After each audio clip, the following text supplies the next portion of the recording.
webinar, the fourth event of Renters' Rights Awareness Week. This is all about energy, what you can do to reduce your energy use and what support's available to cover your bills. My name's Dan Wilson-Crowe. I'm Deputy Director of Generation Rent. We've been running Renters' Rights Awareness Week. This is the second year we've done it.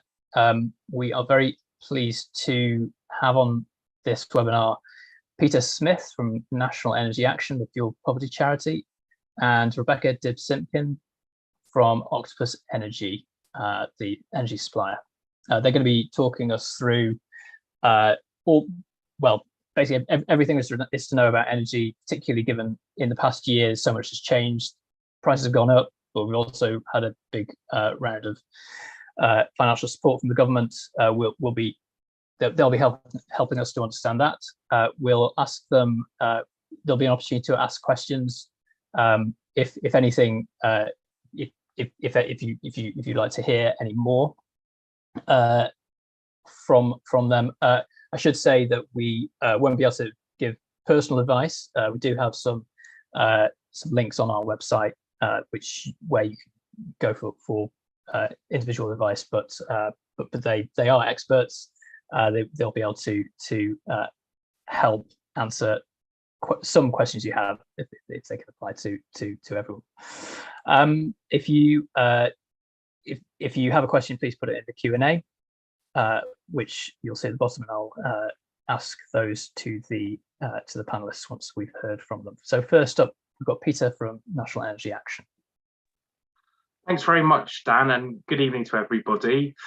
First of all, I want to say a big thank you to Generation Rent and particularly Dan for allowing me to speak today. I'm also really grateful to be taking part in Renters Awareness Week. I have a couple of slides, only as a bit of a steer, particularly for the information that pertains to the government support, because it's obviously really important that we get that absolutely right. So this is the first opportunity for the tech to fail and for me to get egg on my face. So here we go. Let's see if that actually happens or not.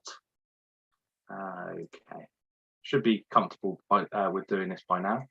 Do it almost every day, but we'll see. Is that okay, guys? Can you see my presentation? Fantastic, thanks, Dan. So my name is Peter Smith. I'm Director of Policy and Advocacy at the charity National Energy Action. For those of you that don't know who we are first of all a campaigning and advocacy organisation. We've been around for about 40 years trying to end fuel poverty and ensure that everybody can live in a warm, safe home. Unfortunately, given the events and the emerging energy crisis, that vision feels a long way away at the present time. But we do work in close partnership with both the industry, governments and regulators, and a wide range of stakeholders, including Generation Rent, through our coalition and campaigning work to try and improve the lot of people that are at risk of living in a cold home. And I hope that beyond the sort of what do NEA think about government policy, this will actually provide you with some direct support, particularly if you are worried about your energy bills heading into what will be a difficult period through autumn and winter. So where are we? Everybody knows that the cost of energy is soared, and some of the reasons for that are well known. As we emerge from the pandemic, saw increased demand across all of the world, but particularly in Europe for gas, and that's driven because of our dependence on gas for not only heating our homes but also in generation. That sadly has driven a real price spike in the wholesale price of gas and the wholesale price of electricity. In some ways, we're uniquely exposed to this crisis in the UK because we haven't simply done enough in terms of improving the thermal efficiency of our homes. And whilst everybody at the moment, and I'll talk about how this support might be temporary, whilst everybody at the moment is benefiting from the energy price guarantee, which keeps average energy bills capped at £2,500, for those households that live in the least efficient properties, that will feel more like £3,000, £4,000 this winter. It's really important to say straight away that £2,500 is an average, and what the electricity price guarantee or energy price guarantee doesn't do is cap your bill at £2,500. If you use more than average for a range of reasons, you've got lots of people in your home, or you've got a medical dependency, which means you've got to use far more energy than is necessary, or as I've mentioned, your home's very energy inefficient, you will use much more than £2,500 this winter. It's really important that we get that message across to people, because certainly in the early days, the announcements around that support scheme, there was a bit of confusion about the extent to which prices would be literally capped at £2,500. But we do welcome the electricity price guarantee, and it's important to say that had it not been put in place, then we would expect the levels of fuel poverty to have soared this winter. And sadly, we would have seen energy bills go up to certainly over £3,500, but it could have been upwards of anywhere over £4,000. So it is vital support that's being provided by the UK government, and everybody's benefiting from that if you're a domestic consumer. But I've got to be frank and honest that £2,500 for the people that we support is just completely unaffordable.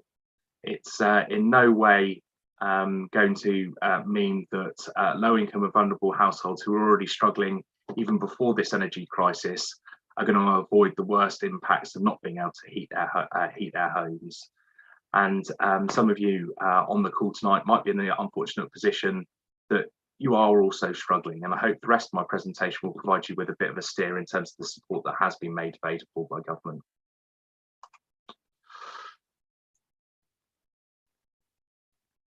Before I get into that, I'll just briefly update you. So those of you that don't follow this detail on a regular basis, the UK government made an announcement at the beginning of this week, which said due to the pressures and turmoil in the financial markets, the government was seeking to reduce the level of support provided by the energy price guarantee. At the moment, there's no way of saying who's going to be eligible when some support comes to an end at the end of March next year. But in the short term, it's important to recognise that during this difficult autumn and winter period, households are going to be supported, and we're going to work really closely with the government to try and make sure that if that support is withdrawn, low-income and vulnerable consumers are going to continue to be supported. But in order to do that, I think three things are really important from our perspective at the moment. As I've mentioned, we don't think that £2,500 is in any way affordable for a low-income household, and we'll be looking to the government to provide deeper support through the energy price guarantee. In addition to that, we also know that many millions of low-income households aren't on means-tested benefits, but do struggle with the cost of essentials, including energy. And so we are going to have to reach beyond the benefit system in order to tackle that support, target that support appropriately. And the final thing is there was some reference to providing incentives for energy efficiency alongside any changes to that energy price guarantee. And we really want to make sure that those are tangible incentives or grants or loans in order to make homes much more energy efficient. We don't think just relying on a price signal and withdrawing support from households will have any positive impact other than seeing energy consumption drop to the point in some instances that it could start damaging health and well-being in the home. So the next slide really just takes you through the government support and what's been made available. I've mentioned the energy price guarantee, and sitting alongside that as a result of the previous Chancellor Rishi Sunak's support, we've got something called the Energy Price Support Scheme. That is going to provide a rebate of £400 off everybody's electricity bill if you're the energy bill account holder. For those households that are on direct debit or standard credit, the procedure is pretty straightforward. You should have already started to see some money come off your bill, and that money will just be taken straight off your bill and be presented on your statement. There are some outlier suppliers who, frustratingly really, are paying it into people's bank accounts, which is having implications in terms of people's benefit status and creating challenges. But in the main, if you're on standard credit or you pay by direct debit, you should see that money come straight off your bill. For households that run prepayment meters, and that's a payment method which is predominant in the private rented sector, we know that there are going to be some additional challenges in terms of accessing that support. Broadly, prepayment meter customers are split between two camps. You've got, on the one hand, those households that have benefited from the smart meter rollout and are on smart prepayment meters. And again, similar to standard credit and direct debit customers, should be able to receive that support off your bill without much or netted onto your account without too much effort, which is very welcome. But about 2 million households are on legacy older prepayment meters. And for those households, there will be additional challenges in terms of accessing the support. It's likely that vouchers will be issued to households or have already started to be issued to households in the post or sent via email. And for those households, you'll have to redeem that voucher at a PayPoint location or a post office. Not a pay zone location, they aren't taking part in the scheme. And there is a possibility that if you're not familiar with opening your post, and most prepayment customers don't often get much mail from their supplier, then you might miss significant amounts of vouchers that would help you otherwise reduce your energy costs this winter. So two basic messages in terms of accessing that support from us have been: make sure your contact details are up to date with your energy supplier. That's absolutely vital at the moment in terms of getting your telephone number, email address, and your postal address updated with your energy supplier. We find that those households in rented properties, that particularly on short-term leases, are often don't do that, and will just, as long as they've got the card to top up at the shop, then they don't feel that they need to contact their energy supplier. But it is vital this winter to contact your energy supplier proactively, make them aware of who you are, and make sure that your details are up to date so they can send you those vouchers in your name and you can redeem them. Second thing is, I know it sounds obvious, but open the post. Again, I've said already that lots of prepayment meter customers don't often get mail from their supplier, or might be worried about opening post from their supplier if they're in debt. It's vital in this period that people do open the post from their supplier, because it could be containing some significant amounts of support for this winter. Sitting alongside the energy bill support scheme was £100 for non-gas customers. So those households that don't heat their homes with gas are also going to be supported if you're on district heating network, for example, or on oil or LPG. I think maybe not LPG, but oil. You should be soon be able to receive £100 support for those for heating your home with those other fuels. A lot of question marks about whether or not that's enough, particularly in the context of heating oil, where the price has doubled. But it will provide some support. And if you're lucky enough to live in Wales, for example, or Northern Ireland, then that support supplemented with other forms of national assistance for those type of fuels. In terms of targeted, so all of that is universal support. In terms of targeted support, again, Rishi Sunak in his statement in May set out £650 cost of living payments to those households that are on means tested benefits. Absolutely vital that people should have already seen that starting to come into them. That doesn't come off the bill, unlike that other form of support. Cost of living payments are usually made into your bank account. So you should have started to receive payments. If you started to receive payments, you don't know what they're for, it's likely to have been this cost of living support.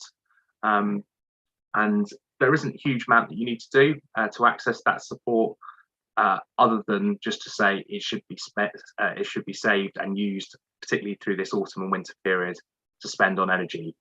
I say that knowing that it's very difficult at the moment, given the soaring cost of other essentials, to prioritise energy over other things, particularly food. But it has been made for that purpose, and it will be a long winter, and we encourage people to save as much as they can of that £650 to put it towards energy. As well as that, there's some other top-ups in terms of support. If you're a pensioner who already receives the winter fuel payment, you should receive an extra £300. That should have already hit your bank account. Again, no need to apply, that will happen automatically. and it should just go straight into your bank account. Similarly, if you're on benefits, if you're on a disabled household that's not on means tested benefits, you should receive £150 in additional support from the government, recognising the additional cost for households that are disabled.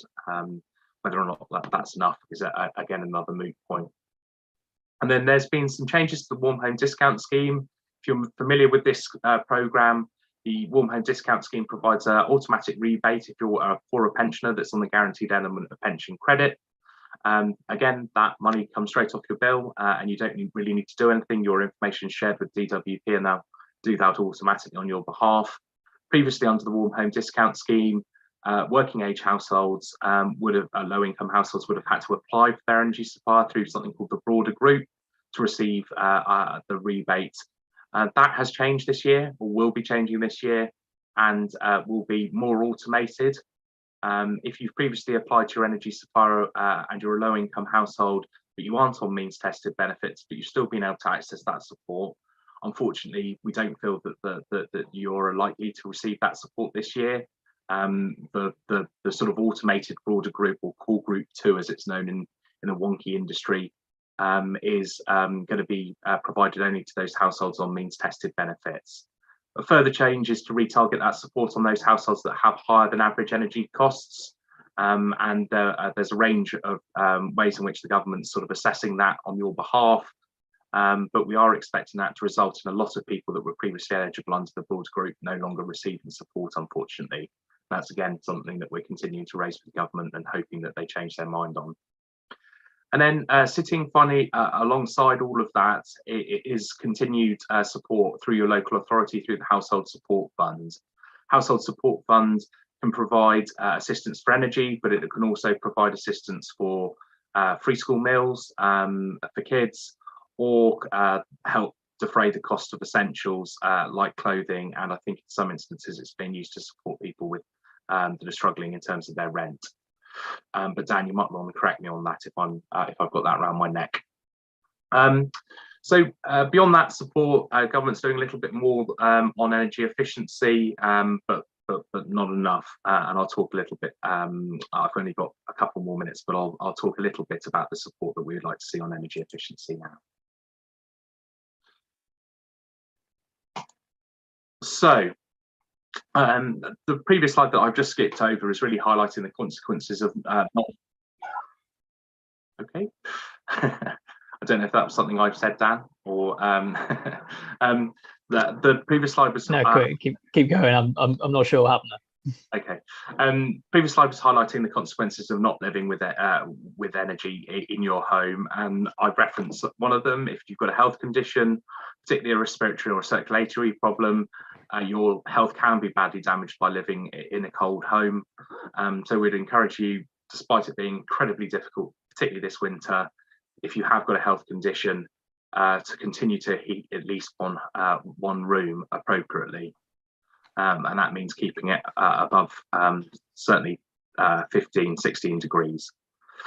And then the other consequence of energy and it being unaffordable is soaring levels of debt. And we know that increasingly households are going to get into severe arrears and debt this winter. Rebecca might mention, but energy suppliers in that context are increasingly effective in terms of working with you to ensure that any debts that do need to be repaid are affordable and can work within your means. And energy suppliers also provide a lot of additional support that you might not be aware of. So it is worth contacting your energy supplier to see what support's available. Final remarks from me, and I won't go into this slide in any great detail because I'm not here to lobby you. I'm here to hopefully provide some practical support. But just a flavour of what NEA as a sort of campaigning organisation will continue to be pushing for. We think that additional support is still needed during this energy crisis, particularly this winter. So we want to see further money in people's pockets through the benefit system, or through further cost of living support payments, or taking further money off people's bills. And we will also be ensuring, as I mentioned earlier on, that energy price guarantee, if it is refocused, that it does the job and helps support the poorest households. as well as those households on median incomes that will also struggle. Then we would also like to see the longer term solutions addressed in this crisis. I think that it's right to say that the crisis has underlined a real affordability challenge for particularly low income households, and we would like to see government address this in a much more sustainable way than we've done to date. Lurching from one sort of crisis support package from Treasury to another isn't at all sustainable. And we would like to see a much more effective mechanism being put in place, perhaps through a mandatory social tariff or a bigger warm home discount scheme, but some additional long-term form of support for to make energy more affordable for millions of low-income households. And then finally, we're in this crisis up to our necks in it because we haven't recognised until now just what a reliance we have on volatile fossil fuels. And we do need to reduce our exposure to those fossil fuels and make our homes much more energy efficiency and much more energy efficient and move to cleaner forms of heating. If we can do that, we believe that we won't be so exposed to future energy crises in the future, and we'll also get properly on our way to reaching net zero in a fair and affordable way. So I'm going to leave it there, Dan. I hope that that's been useful for your attendees, and I'm happy to take questions at the end. Thank you. Great, thanks very much, Peter. So might have slight technical hitch,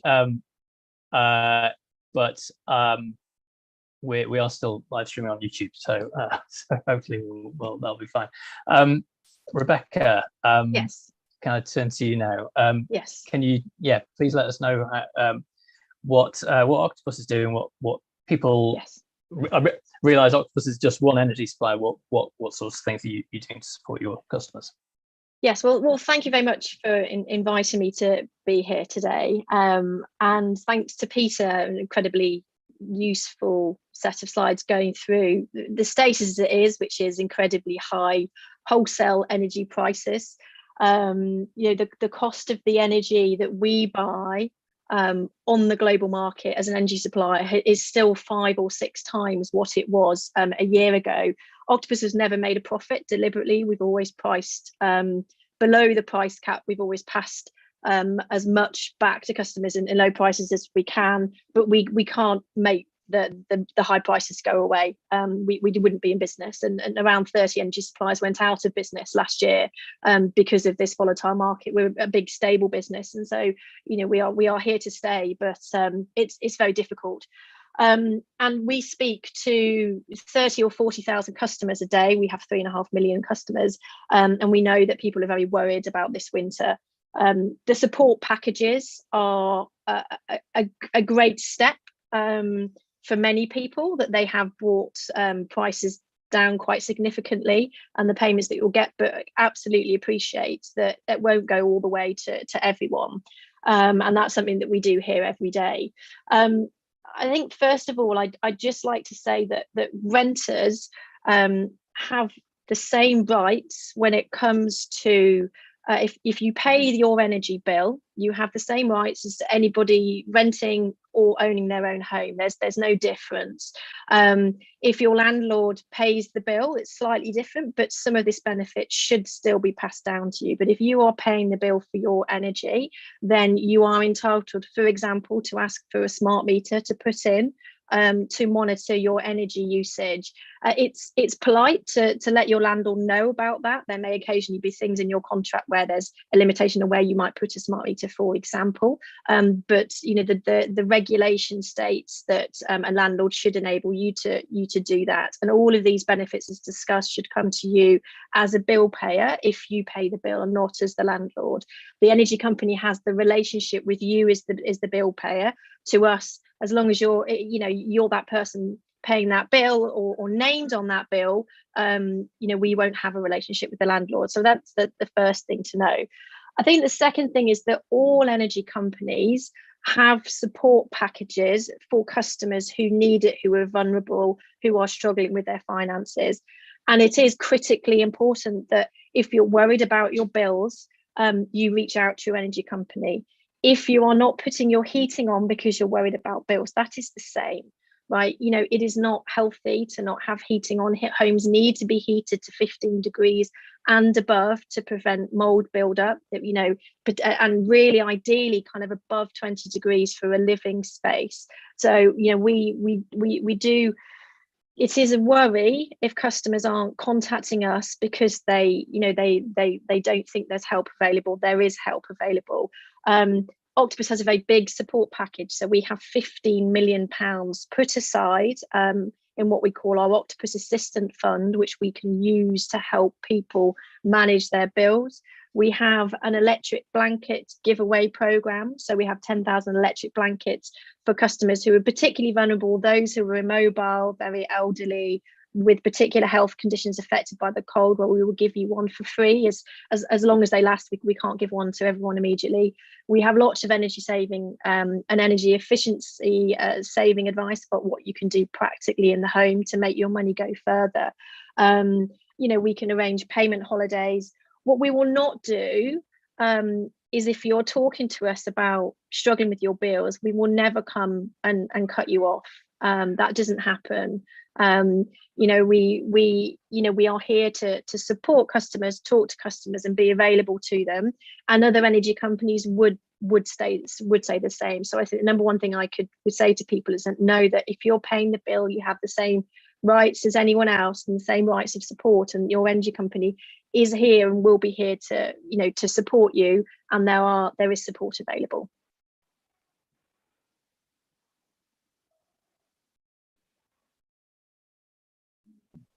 Great, thanks very much, Rebecca.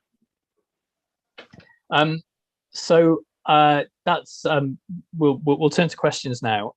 If anyone does have a question, we do have the Q&A. If you wish to be anonymous, you can ask a question there. I'll kick off with a couple of questions. I suppose one, the 2,500 price cap is talked about a lot, but it's clearly not, you know, it's only for the typical household. The cap is on the kind of per kilowatt hour of gas and electricity. Are you able to sort of give us a sense of what difference that has made to sort of the cost of energy in the home? So I don't know, for example, if you're boiling a kettle, you know, what did it cost last year? What does it cost now? Is that something you can sort of give us an idea of? That wouldn't be that. Yeah, I'm afraid that wouldn't be a number that I'd have off the top of my head. I'm afraid. I mean, it would be less than it would have been with the supporter available, but no, I'm afraid I don't have those numbers. That's fair enough, Peter. Yeah, I'm gonna have to go. It's the witching hour at my house at the moment. The kids getting into their bath, so apologies, it might be a bit noisy. So just bear with me. So I think just in terms of the averages, broadly, even with the government support, the cost of energy has essentially doubled since last year, and with the consequence that, as I've mentioned, millions of people can't afford it, even with the energy price guarantee. And the additional support that I've highlighted, despite welcoming it. In terms of appliances, it's principally the cost of boiling a kettle, and you can get lots of better information than I'm able to pull off the top of my head from the Energy Saving Trust's website. But the cost of boiling a kettle will be probably about 2/3 more in terms of the actual unit costs compared to where we were previously. If you're thinking about cooking a warm meal, it might be it's just slightly more than that. So these are really profound changes in terms of people's behaviours and what you would expect people to be able to go about and do in their homes, and that's why, you know, we continue to highlight the need for additional support from the government, so people can go about their lives in the way they should be able to. Can I just add here? So yeah, I don't know, I'm afraid, the cost of boiling a kettle, but what I do know is we work a lot with a very big Facebook group called Energy Advice and Support UK, which has nearly 100,000 members, set up by a lady called Gemma Hatavani a few years ago. And they are an incredible community support for their members, where a huge amount of energy saving and practical energy saving advice and tips are shared. We recently recorded a podcast with them on some of their best tips. And on that podcast, Ian from that group said that what they worry about is actually people getting obsessed about small things that actually won't make a big difference to your energy bill. So actually, unplugging your mobile phone when it's fully charged, this is not going to shift the balance. That actually the key thing, the two key things that they found, one is being smart about your heating. So don't heat rooms that you're not using. Get an electric blanket or something. They were big fans of those before we started talking about them. So that in the evening, if you're sitting watching television, as many people do, you are snuggled under a blanket. I have one for my children as well. So thinking about different ways of heating, being smart about that. There's a tip which is to turn down the flow temperature on your boiler. It's a little bit technical. If you Google it, there are some very effective, there are very useful tutorials. Basically, this is turn down the heat of the water that comes out of your boiler to run through your radiators. It's often set too high, and so burns a lot of gas. And actually you can turn that down. You won't notice any difference in your heating because of the way the boiler is made, but you can save kind of 10% on your bills. That's quite widely recommended. The other thing is cooking. So recommended by this group is things like slow cookers and air fryers, which use a fraction of the power of a conventional oven. And actually you can cook anything from puddings to roast chickens in them. So I would recommend, that's a good group to join, or search communities out there where people are sharing practical tips that significantly can reduce your usage, whilst not meaning that you live in cold or austerity. Energy saving is not about being cold. It is about spending your money more effectively and staying warm. Thanks, that's really helpful. And yeah, I've done the flow temperature on my boiler. I think is it just a certain type of boiler? Is it a combi boiler? Is that right? Or yeah, so combi boilers, it depends. So both combi and conventional you can do. It's best to take guidance online. So a combi boiler is more effective to turn down slightly. You have to be a little bit careful with conventional boilers because you have to make sure that the water is hot enough to kill any buildup of bugs in there, and because a conventional boiler, as they would call it, has a big hot water tank where the water is stationary, whereas a combi boiler pushes water through all the time, that there's more risks of building up bugs in a hot water tank if you turn the temperature down too low. If you Google boiler flow temperature, the first thing that comes up is some great advice from a company called The Heating Hub, which shows you how to do this. Martin Lewis has promoted it as well. So have a look. It's actually fairly simple to do. You just need to have a look at the instructions and on your boiler as well. But definitely that would be something I've done it in my home. Great, thanks. Boiler Saver Challenge, is it? Is that the website from Nesta? Nesta also very good. Yeah, Nesta very good. They got Heating the Hub, very demonstration good. How to do it. Boiler flow temperature, and you will find a lot of advice on that. And the Facebook group is Energy Saving and Energy Advice and Support UK.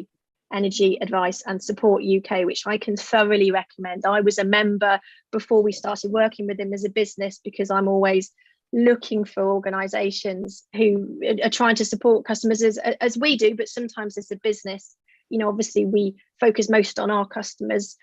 We can't look after everyone's, but I do try and support groups who are doing awesome things like they are. Thank you very much. We've had a couple of questions come in. One of them asked about budgeting. I think we sort of covered that. And there's another question that's come through on the same sort of appliance related subject. Is it better / cheaper to turn off your TV or set top box overnight and when you're at work, rather than keeping them in standby mode? Now sounds like, yeah, certainly a while ago it was kind of part of the advice, but is that still the case? Yeah, I think that's actually, oddly enough, I believe that some set-top boxes can, take an unusual amount of power, but we're not talking about hundreds of pounds a year. It may be a few pounds a year difference between turning it off and turning it on again. What's best if you have the make of and the brand because it does differ between businesses. So Sky might be different to Virgin. So I think the best thing is to go on Google and ask that question, because there are places that will specifically have done those calculations. But yes, I definitely query all these kind of things. I believe that microwaves leaving those switched on, I saw a figure that said that can cost you 30 or 40 pounds a year. Just to have that switched on at the wall, because if the clock is set on there, so at home I have mine switched on, but we don't have the clock set, so there's no little LED burning, and I'd much rather have that, have that 40 pounds for my family. So definitely worth looking around your house and looking at the appliances you've got and seeing if you can do anything. But as I said, the biggest gains are going to come with thinking about heating and cooking, because that's where the highest expenditure is. I suppose that applies to things like washing machines, which obviously heat water as well, and washing clothes on a lower temperature would presumably save a lot. Yeah, again, I mean, it's difficult. So I think we're again talking kind of probably a few pence per load. I did hear once about people in this group actually talking about, well, I don't want to put television on in the evening because that takes power. It takes a fraction of power. This is pence. I don't even think a TV would register, because it's so little what it takes. So it's like, please, I don't want people to deny themselves the pleasures of life, because they're worried about things that actually don't take a lot of power. So big draining things, heating, what you can do about heating one room, sitting under electric blanket, which costs between 2 and 4 pence an hour to run, rather than heating your whole home, which might cost pounds in an evening. Investing in a slow cooker, which you can get from 20 to 30 pounds online, which costs again pence to run. A very, very small amount, and actually that's where you'll see the difference, which means you can still not worry about watching television, or if you've kept your mobile phone on charge overnight, that won't be a massive problem. Right, thanks. Another question, this is someone has a high energy bill that's due to the condition of their property rather than more independent of the current cost. It sounds like that's a home that would need insulation or other retrofitting. What should they look at if that's the problem for them? Is this person? I know by virtue of the vent, it's likely, but are they renters? They are. Well, yeah, I think If the audience is private renters on the whole. Okay. But first of all, if it's sort of perilously cold, and particularly if there are wider damaged the fabric of the property is damaged in any way, it's got broken windows, broken doors, or things like that, then local authorities under something called the Health and Housing Safety Rating System, HHSRS, are able to raise those concerns with your landlord on your behalf. And they should. The landlord has to pay for those works to get them improved. Obviously, people are are often concerned about raising those type of issues to their local authority, and they're due to the sort of repercussions in terms of their relationship with their landlord. But it is a legal right that you've got to ensure that your property isn't hazardous in any way.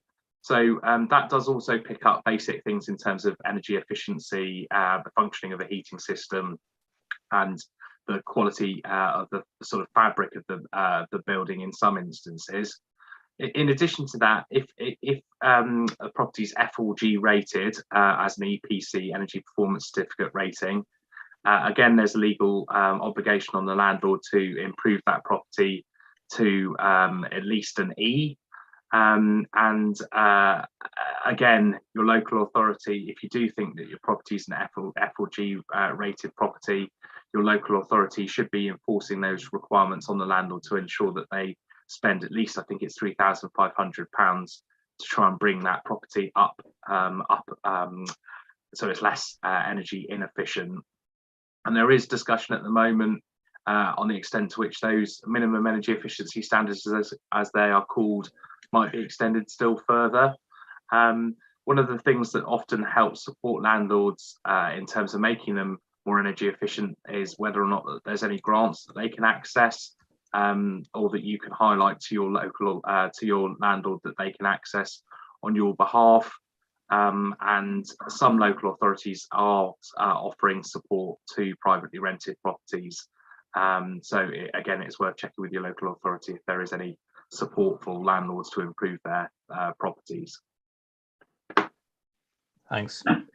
I know that there is an energy company obligation grant, which I believe Octopus would administer for its customers. Is Yes. there any, do you have any experience of how that scheme works with private renters, or any tips that you would Yeah, so I add think to what Peter said? yes, again, yes, there are obligations. There's a suppliers are obligated to put aside a pot of money to support their customers in becoming more energy efficient. So this can include things such as paying for insulation in the home, even down to paying for boilers.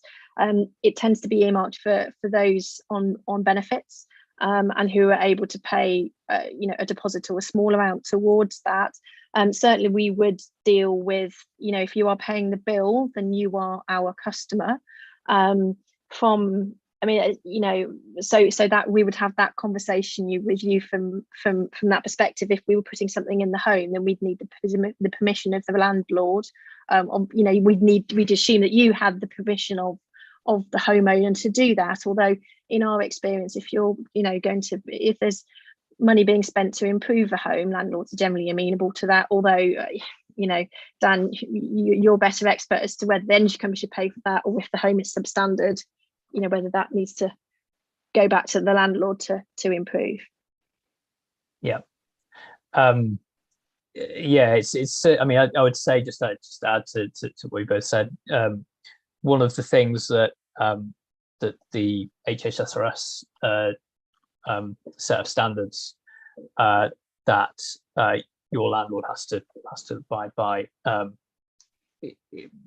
part of the protections under that is if your council comes out and does an inspection and then serves the landlord with a formal notice that they're failing to comply with it, failing to provide a home that you can heat affordably, or indeed if it's got mold or damp problems, which are, as Rebecca mentioned, are very associated with the temperature of the home. The tenant can be protected from a revenge eviction in those situations, and also if the landlord doesn't do the work, can then potentially apply for a repayment of rent.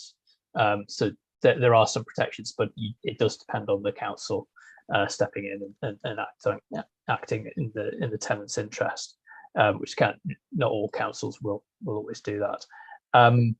But I think I would say that we have some information on our website.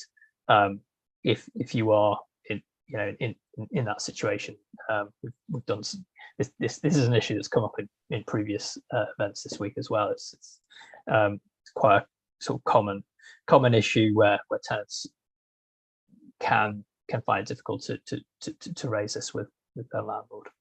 I'm just looking at the other questions that we could address right now. I suppose one of the things that, because we've learned this week that the support, the capping at the current tariff is going to come to an end in April.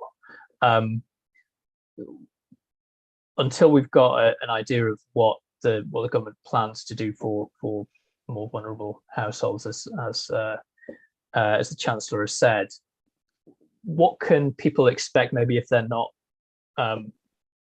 if we assume that our audience aren't going to get this extra support, will their direct debit be going up significantly? I know that at the moment the £400 payment can be, well, it's an administration in a certain way, and are people likely to see a sudden increase in April, or yeah, do we know anything about that yet? We've had relatively little information so far. Obviously, it's been an interesting week in politics with some change again. I would urge people not to worry right now about what might happen post April, because as of yet we don't know. As an energy company, we haven't started buying the energy. We buy energy in advance. We haven't started buying for that energy that we would sell post April. So we're not quite sure what the price of that energy would be. It is likely to continue to be high, but we don't know where that will sit. We don't know, what, we don't who will be making these decisions as of yet because of those changes. I think what's important to focus on right now is this winter, the support that is available, both directly on the energy prices and the additional ones from government, and to think about how you can use energy more effectively. And I think as we proceed through the following weeks and months, it will become a little bit clearer for over April. But there's a lot of things to think about in anyone's life. There's a lot of stress, and I think that some thinking about what might be happening kind of April onwards next summer, I would focus on now, and more things will become clear, and your energy company will tell you how things will affect you moving forward. But there is time. Yeah, thanks. I'm just reminded that Peter mentioned the Household Support Fund during his presentation, and the question about whether that covers rent. I can clarify that there is a separate fund. It's administered by the local council and can be used. It's a separate housing discretionary payment fund, which covers rent and other household housing related costs rather than sort of day-to-day payments. So that is a separate thing, just to clarify. I suppose what there has been a mention of heating, the option of heating one room. I know we've heard anecdotally that people planning to turn off the central heating over the winter and use electric heaters, and I know that some private tenants it's quite difficult to change the settings on radiators and so on to actually heat one room and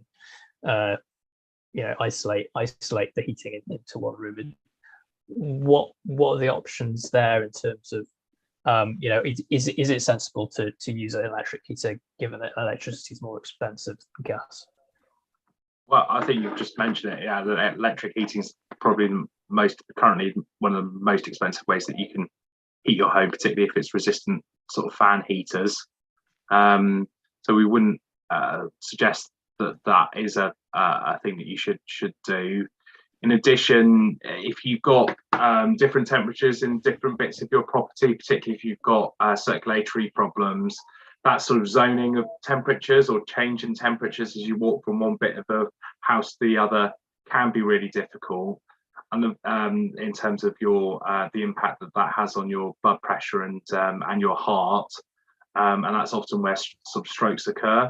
The final thing I'd say is that sadly, even if the way our energy system works at the moment, certainly, even if you completely self-disconnect your gas, you're still going to pay standing charge on that meter, and that could be anything up to sort of 40-45p a day. So if you don't use your gas heating for the whole of the winter, that doesn't mean that you're not going to face any costs for using it. You're going to still be racking up those standing charges on that meter.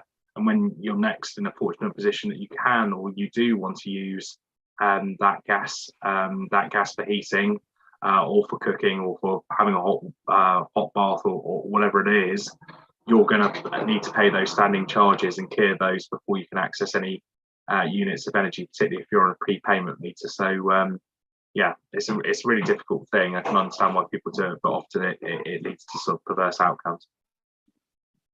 Yeah, thank you. So I think we've come to the end of the questions. I mean, I suppose one thing I would be interested to get a bit more your thoughts about is around where renters pay energy bills as part of their rent. The landlord has a relationship with the energy company. Do we know? It's quite it's a minority of the sector as we understand it. But do we know much about about what landlords are doing, what options tenants have in terms of saving energy when it's their landlord who's got the bill? And is one of the things that we've been asked recently is there any way of helping tenants in that situation understand their energy usage, and is there anything that energy companies could do to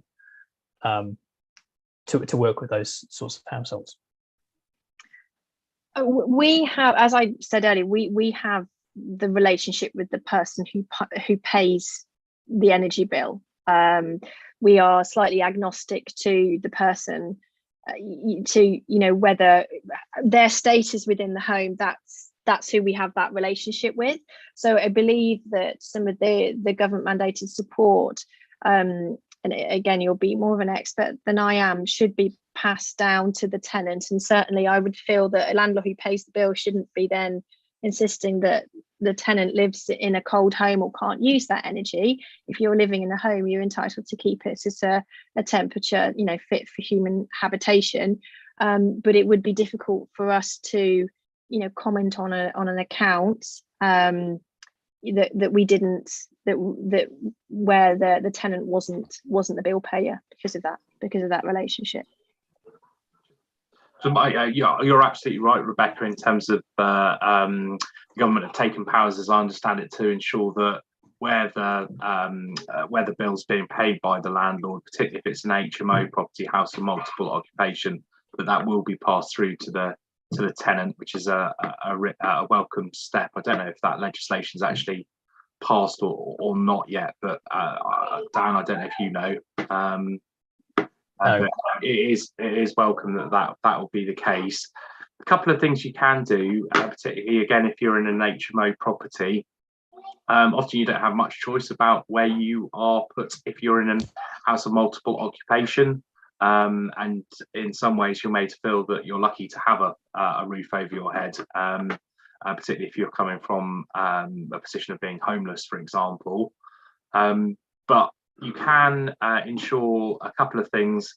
Often licensing requirements by local authorities in terms of those HMO properties will have a condition in there about energy efficiency, or set out the basic conditions that the property needs to be in order for them to have a license to be able to rent it out.